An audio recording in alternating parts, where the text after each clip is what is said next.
Guys, dear, I'm back. Today po is papag-usapan po natin kung paano po alagaan ang isang rear derailleur. At papag-usapan din po natin kung paano po alagaan ang isang front derailleur. Ito po sila. So ito po is para sa unahan. And ito po sila. Kita naman po ang difference. Pero dalawa po silang Shimano, so same brand. Una, ito po is pinaka-vulnerable at pinaka-exposed po sa isang bike. Una po, park with caution. Always lay your bike down on the left side. Laying it because pag nilagay ito po sa right side is sasayad po siya sa semento or kung saan po kayo nakaparada. So kung gusto nyo po, meron naman po sa mga iba pong bilihan may RD protector na bakal po siya. Dito po siya nakalagay. So sabihin po natin tong fingers ko po is bakal na itim. Dito po siya nakalagay. Mostly common po siya sa mga bikes na medyo vulnerable po yung kanilang RD. So, doon po nakalabas po sila. Kaya nilalagyan po nila ng rear derailleur protector. Pangalawa, kung mababa po ang inyong rear derailleur is kaya po ingatan nyo po. Di po lang sa mga pagpaparking po yan. Pwede po yan sa pag-ride. So, kung po, mababa po ang bike nyo or mababa po yung RD nyo po. So, kung vulnerable siya, nag-trails po kayo or mga sa lubak na roads or malaki yung kurbada. Pag masyado ko pong malapit sa kurbada or tatama po yung semento or yung mga bato dito po sa RD. Ibig sabihin po, matatamaan po siya, madali po siyang masisira. Madami po itong components. Kaya dapat po, alagaan po natin ang isang rear derailleur. Paano po ba siya linisin? So, dito po nadaan ang kadena. So, dito po siya una nadaan. Dito sa first pulley. Sunod po dito sa second pulley. So, dalawa po sila. Pwede nyo po siyang i-modify. So, kita naman po yan. May bolt po yan dyan. Pwede nyo po siya tanggalin. Tanggalin po yung pulley. Tapos lagyan po ng custom one. Makulay man po yan. Or basta lang po para sa kagandahan nyo po. So, pag mag-change po kayo ng gear. So, yan. Change po kayo ng gear. Tataas po yan. Bababa po yan. So, pag mataas po ang gear nyo. So, kung nga, nasa pinaka-highest gear na po kayo. Paahon po kayo. Ganito po yung style niya.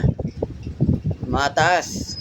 Pag nasa pinakamaliit po yung chain rings, dun po sa likod cassette, is maliit na po siya.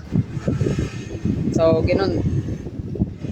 Kapag mag-ship po kayo, wag nyo pong lagyan ng pressure. So, kung wag nyo pong punin ng pressure ang pedal. So, kung nagtatakbo po kayo na 20 kilometers, gusto nyo pong mas mababang gear ratio,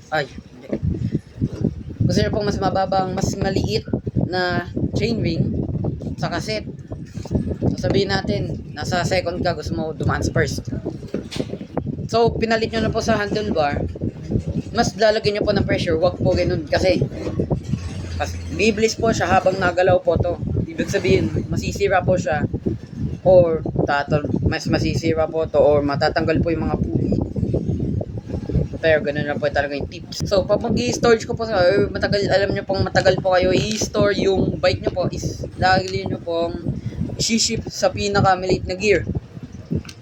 Bakit? When storing your bike for weeks, shift the chain down to the smallest rear gear.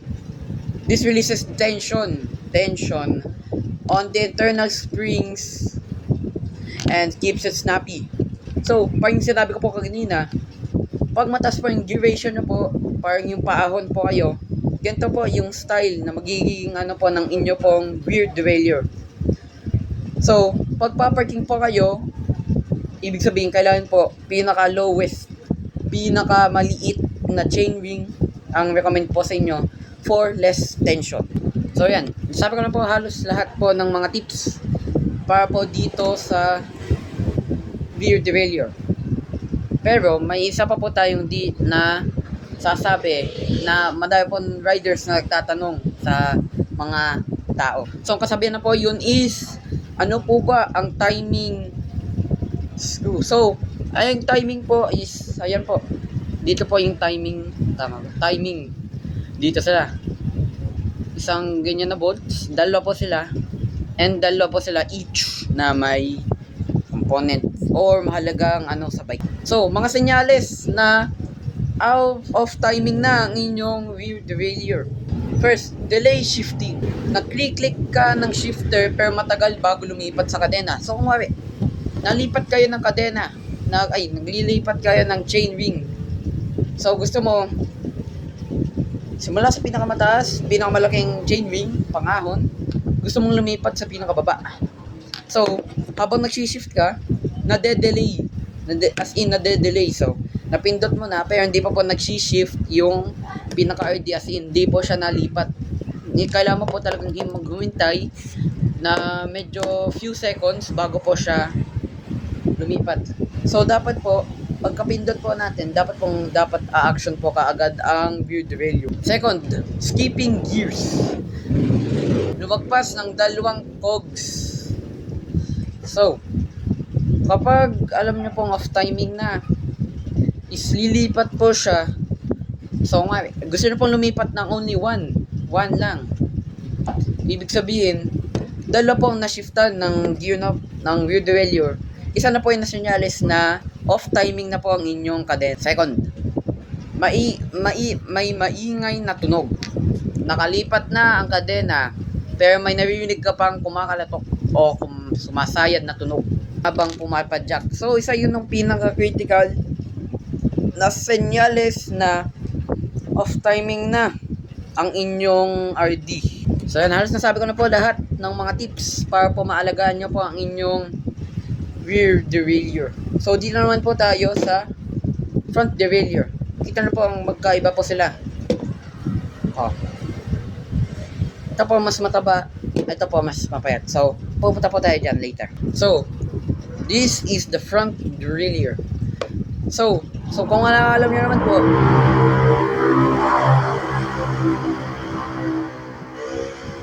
so ang rear derailleur, siya po is nasa likod sa cassette.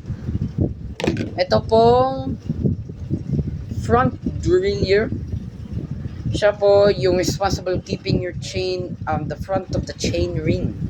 So, syempre, pag sa rear derailleur, syempre, may timing din po yan. Yan, yung dalawang bolts. Syempre, ito pong front derailleur, may timing din po siya. So, hindi ko pumanap ang timing bolts dito sa aking front derailleur. Pero, madali nyo naman po mahanap ang rear timing bolts ng front derailleur. So, bunto na tayo sa basic maintenance. Dapat, pag malinis ang chain, dapat malinis din yung mga components ng inyong mga chain sa likod. Dapat malinis po to or malinis yung loob. Kasi, pag hindi po maganda or hindi malinis ang inyong mga derailleurs, kasi nadaan po yan dyan, yung chain, nadaan po dyan, kinukuha niya po yung dumi sa loob. Parang sa derailleur po, pag hindi nyo po nililinis yung mga pulley, nakukulik po yan ng gasa galing po sa chain. So, ibig sabihin, pag hindi nyo po yan nalinis, is kukunin po ng dumi yung chain pag nadaan po sa pulley. Kahit ano pang linis nyo, basta hindi nyo po nililinis yung mga components, is dudumi po ng dudumi ang inyong chain. So, chain naman po tayo. Ano po ba ang chain? Alam mo naman po, mga critical parts. Pag wala pong chain, di po tatakbo ang bike. Kahit wala pong mga ganito, tanggalin po natin yan. Meron po kasabihan or bike fixed gear. Ang fixed gear po, pag itutuloy nyo po siya, tuloy-tuloy po yung pedal. Di yung parang katulad ng mga mountain bike, RD. Kakapahinga po kayo. Parang yan, pedal, tigil. Sa fixed gear, bawal, di po siya pwede. Kasi, one gear. Sa cogs, one lang, maliit. Sa unahan, one lang, malaki. So, ba't po ba pag mas maliit ang cogs, malaki yung sa unahan, mas mabilis po kayo? So, ba't po ba pag maliit po ang inyong gear is mabilis po kayo? So, dun po tayo muna sa cogs or sa likod. So yung mga pinaka-common na ilan chain is 7 to 10. So yung mga may 11 na cogs is meaning na ibig sabihin mas malaki po ang inyong chain ring is ibig sabihin po na may pros po kayo pag ahon po kayo ng bundok. Pag malaki po ang inyong cogs, so 11 speed po kayo, is ibig sabihin mas mabilis po kayong makakakat ng bundok or mas faster. So, sa mga nagra-rides po dyan, mga may cogs, mga may cassette, mga may derailleurs, pag nag-shift po kayo sa mga mabababang gears, is from down nyo po, mas bumigat po yung pedal. Kasi mas maliit po, mas medyo mawala na po yung tension. Tapos sabay nyo po na mas malaking cogs, malaki po yung unahan na chain ring. Sobrang hirap po, sobrang hirap. So recommend ko po sa inyo, mag-start po kayo sa higher gear, di po yung pinaka-highest. Basta kung saan po kayo comfortable, doon po kayo magsimula. Habang progress po kayo, is dahan-dahan nyo po siyang papalitan ng gears. Tapos, nang naabot nyo na po yung smallest ng gear, doon medyo comfortable na po kayo dahil di po siya immediately. So, dati, nung medyo bago-bago pa ako, kung ano man ang iset ng aking mekaniko. So, kung nga isinet siya sa pinakamababang gear, tapos sa front derailleur is mabigat. Kaya nahihirapan po ako makihabol sa mga kaibigan ko po kasi hirap na po ako, pagod na po ako, is nakikilaban pa po ako. Di pa po umalam mag-change po ng gear. So yan, dapat po ba tayong matakot pag mag-change ng gears?